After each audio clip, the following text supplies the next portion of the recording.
रात के 2 बज रहे हैं, आप एक सर्वर में एसएसएच करते हैं, गिट पुल चलाते हैं, ऐप को रीस्टार्ट करते हैं और दुआ करते हैं। फिर यही सब दूसरे सर्वर पर करते हैं और तीसरे पर भी, और उनमें से एक आधा अधूरा अपडेट होकर टूट जाता है। पहले सॉफ्टवेयर ऐसे ही शिप होता था और ये धीमा, तनाव वाला और गलतियों से भरा तरीका है। एक बहुत बेहतर रास्ता है, एक कन्वेयर बेल्ट जो आपका कोड खुद बिल्ड, टेस्ट और शिप कर देती है ऑटोमेटिकली हर बार जब आप पुश करते हैं। यही है CI/CD, और पूरी चीज बस आपके कोड के लिए एक फैक्ट्री की असेंबली लाइन है। चलिए पहले मेंटल मॉडल बनाते हैं, फिर असली पाइपलाइन। पहले 3 शब्दों को समझ लेते हैं जिन्हें लोग एक ही शब्द में मिला देते हैं। कंटिन्यूअस इंटीग्रेशन का मतलब है हर पुश अपने आप मर्ज, बिल्ड और आपके टेस्ट चलाता है, ये बताता है क्या कोड अभी भी सही है।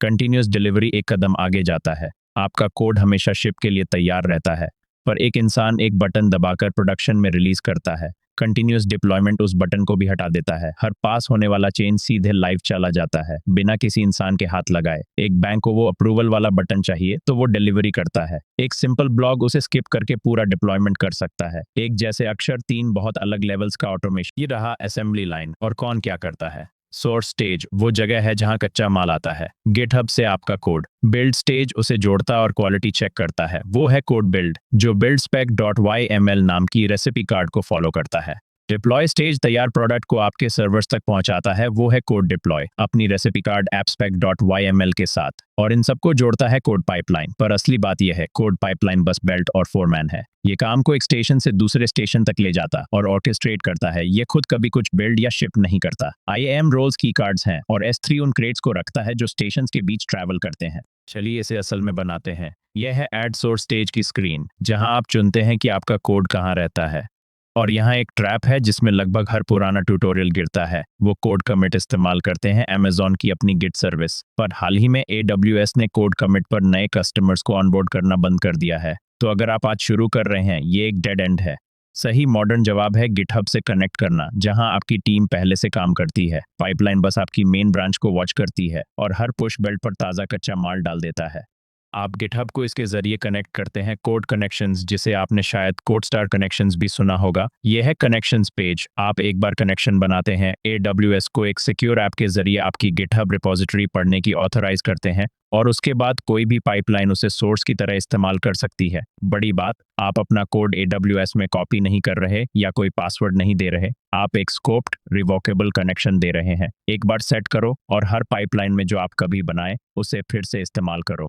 अब पाइपलाइन का ढांचा खुद। पाइपलाइन सेटिंग स्क्रीन पर आप उसे एक नेम देते हैं, एक एग्जीक्यूशन मोड चुनते हैं और सबसे जरूरी, एक सर्विस रोल। यहीं फोरमैन को उसका की कार्ड मिलता है। कोड पाइपलाइन को एक IAM रोल चाहिए ताकि उसे बाकी स्टेजेस को इन्वोक करने और S3 आर्टिफैक्ट स्टोर इस्तेमाल करने की अनुमति हो। यहाँ AWS से अपने लिए एक नया सर्विस रोल बनवा लीजिए और देखिए एडवांस सेटिंग्स, जहाँ आर्टिफैक्ट स्टोर और इंक्रिप्शन रहते हैं। इस सर्विस रोल को याद रखिए, यह 3 रोल्स में पहला है, और रोल्स ही नंबर 1 वजह है जिनसे पाइपलाइंस बाद में फेल होती हैं। इन सबसे पहले AWS असल में आपको एक हेड स्टार्ट देता है। क्रिएट स्क्रीन पर आपने कैटेगरीज देखी, डिप्लॉयमेंट, कंटिन्यूअस इंटीग्रेशन, ऑटोमेशन और तैयार टेम्पलेट्स, जेपोज to ECR, deploy to ECS, Fargate या क्लाउड फॉर्मेशन से डिप्लॉय।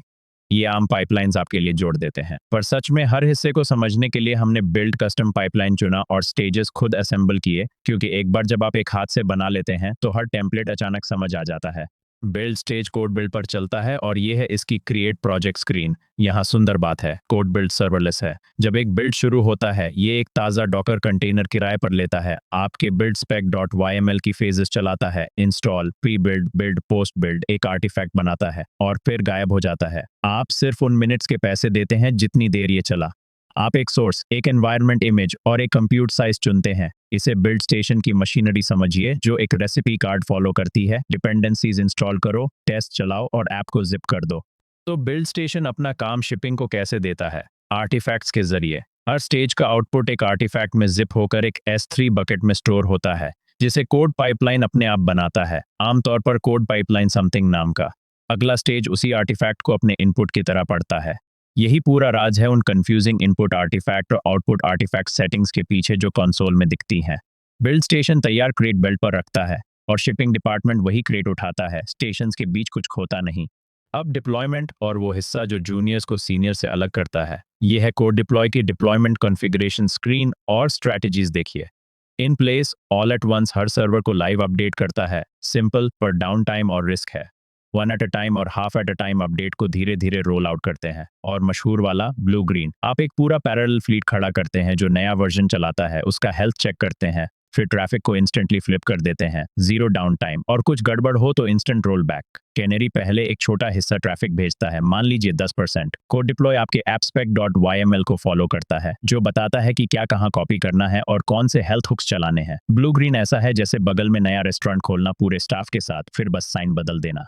अब असली पाइपलाइंस के फेल होने की सबसे बड़ी वजह, IAM रोल्स 3 अलग अलग होते हैं और इन्हें आपस में मिला देना अनगिनत एक्सेस डिनाइड एरर्स देता है। कोड पाइपलाइन रोल फॉरमैन को हर स्टेज इन्वोक करने और S3 आर्टिफैक्ट्स इस्तेमाल करने देता है। Code build role build station को आपका सोर्स पढ़ने, आर्टिफैक्ट्स लिखने और सीक्रेट्स खींचने देता है। Code deploy role shipping department को असल में आपके EC2 इंस्टेंसेस को छूने देता है। जब असल जिंदगी में एक पाइपलाइन टूटती है तो लगभग कभी आपका कोड नहीं होता, इन्हीं में से किसी एक रोल में कोई परमिशन मिसिंग होती है। हर वर्कर को अपना की कार्ड चाहिए, फॉरमैन का की कार्ड बिल्ड स्टेशन का दरवाजा नहीं खोलेगा।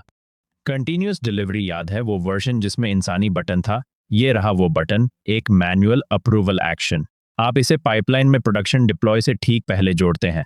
जब पाइपलाइन यहाँ पहुंचती है, ये रुक जाती है और एक SMS ईमेल भेजती है। एक इंसान QA या टीम लीड रिव्यू करके अप्रूव पर क्लिक करता है और तभी बेल्ट प्रोडक्शन की तरफ बढ़ती है।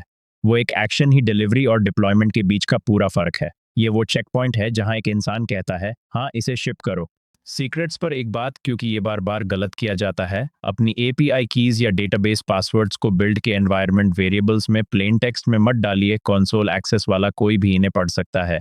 इसके बजाय इन्हें सीक्रेट्स मैनेजर या SSM पैरामीटर स्टोर में स्टोर कीजिए और बिल्ड टाइम पर अपने buildspec.yml के अंदर खींच लीजिए। आप बिल्ड रोल को उसे एक सीक्रेट को पढ़ने की परमिशन भी देते हैं। रेसिपी कार्ड में लिखा होना चाहिए, सेव से पासवर्ड निकालो, कभी ये नहीं कि पासवर्ड खुले में hunter2 लिखा हो। चलिए कॉस्ट की बात करें ताकि आपको कभी सरप्राइज न हो। कोड पाइपलाइन के 2 टाइप्स हैं। वर्जन 1 आपको महीने में एक फ्री पाइपलाइन देता है, फिर लगभग $1 प्रत्येक। वर्जन 2 पर एक्शन मिनट बिल करता है, तो एक आइडल वर्जन 2 पाइपलाइन चुपचाप बढ़ता रह सकता है। कोड बिल्ड मिनट्स गुणा आपके चुने कंप्यूट साइज के हिसाब से चार्ज करता है, और यहाँ उल्टी बात है। एक बड़े इंस्टेंस पर 2 मिनट का बिल्ड एक छोटे पर 4 मिनट के बिल्ड से ज्यादा महंगा पड़ सकता है। Oversize build compute, idle pipelines और बिल्ड्स के दौरान डेटा ट्रांसफर पर नजर रखिए। सही साइज चुनिए और CI/CD सस्ता रहता है।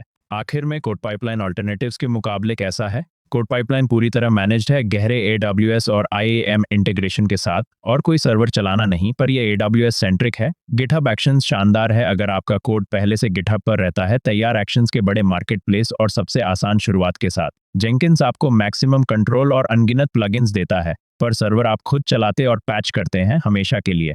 ईमानदार नियम, कोड वेयरबेल्ट चुनिए जो पहले से आपके फैक्ट्री फ्लोर से जुड़ी है। AWS में गहरे हैं कोड पाइपलाइन, गिटहब में रहते हैं एक्शंस।